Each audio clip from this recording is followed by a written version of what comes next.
안녕하세요, 메시입니다. 금일 3월 2일 국내 축구 분석입니다. K리그 준비하였습니다. 우선 첫 번째 경기 광주 vs 서울 경기입니다. 광주는 전반적으로는 서울을 상대로는 전적이 썩 좋은 모습은 아니다. 홈에서 전반적으로 활동량 기반의 공격적인 스타일이 잘 먹히는 모습이지만 지난 시즌 문제는 상대가 수비를 하다가 역습으로 후반에 골을 노리는 상황을 아주 유려하게 풀어가는 모습은 아니었다는 것. 김기동 감독도 포항 시절에 이를 이용해서 광주를 상대로 약한 모습을 보여주었다고 하기는 어렵다. 서울은 스쿼드나 감독 선임에서 그다지 큰 약점을 보이는 부분은 없는 상황이다. 일단 김기동 감독은 공격적인 전술을 플랜 A로 세우는 편이지만 상대나 스쿼드에 따라서 최소 실점 3위로 팀을 만들어내는 등 수비와 역습 축구에도 일가견이 있는 편이다. 광주를 상대로도 약점을 크게 보이지 않았던 것이 이 전술적인 역량.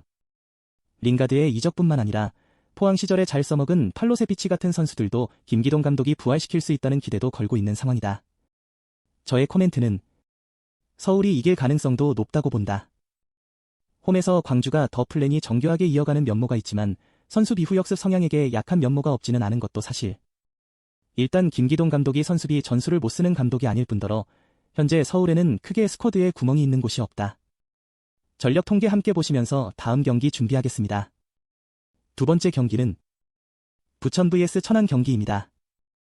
부천은 3-4-3 포메이션으로 경기를 소화해 나갈 것으로 보이고 루페타, 바산이 한지로를 활용한 공격 루트를 통해서 득점 찬스를 생산해 나갈 것으로 보입니다. 백업 자원인 박호민의 활약 여부 역시도 이번 경기의 중요한 키포인트가 될 것으로 예상됩니다.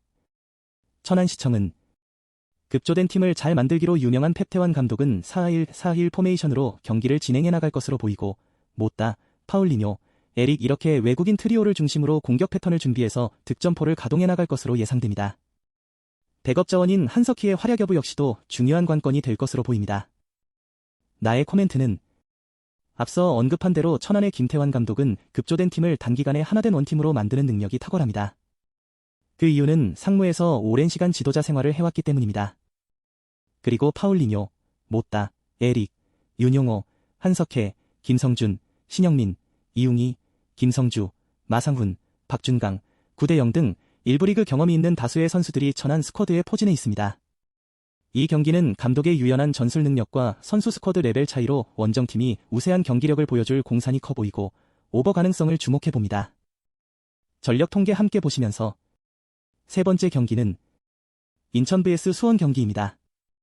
인천은 3-4-3 포메이션으로 경기를 소화해 나갈 것으로 보이고 김도혁의 헌신적인 플레이, 이명주의 박스투박스 움직임을 통해 전방 공격수 제르소, 무고사, 김보섭에게 날카로운 킬 패스를 공급해주며 득점 찬스를 생산해 나갈 것으로 보입니다.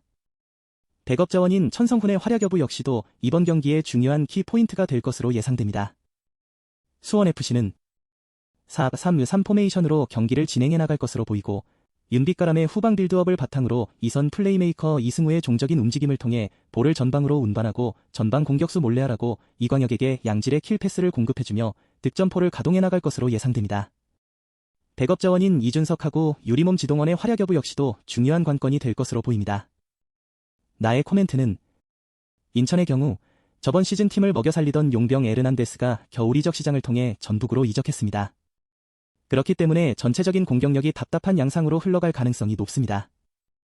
수원FC의 경우 저번 시즌 팀의 기둥이었던 이영재가 마찬가지로 겨울 이적 시장을 통해서 전북으로 떠났고 김도균 감독까지 이랜드로 떠났기 때문에 청소년 대표팀 감독 김은중을 새로운 사령탑으로 선임한 상태입니다. 이렇게 각자의 사정상 조직적으로 하나된 원팀을 만들어 나가는 데 있어서 어느 정도 시간이 필요해 보이는 상황이기 때문에 이 경기는 승무패보다는 언어버로 접근해서 언더를 초이스하는 것이 가장 현명한 선택이 될 것으로 보이고 굳이 승무패로 접근할 경우 과감하게 무승부를 초이스하는 것을 추천합니다. 전력 통계 보시면서 다음 경기 준비하겠습니다. 네 번째 경기는 강원 vs 제주 경기입니다. 강원은 4-2-2-3-1 포메이션으로 경기를 소화해 나갈 것으로 보이고 윤성영, 김영빈, 강투지, 용병, 황문기로 이루어져 있는 포백 수비 라인을 단단하게 형성한 상태에서 전방에 배치된 발빠른 공격수 이상원하고 높은 골 결정력을 자랑하는 가브리엘을 활용한 공격 루트를 통해서 득점 찬스를 생산해 나갈 것으로 보입니다. 백업 자원인 유인수하고 카미아의 활약 여부 역시도 이번 경기의 중요한 키포인트가 될 것으로 예상됩니다.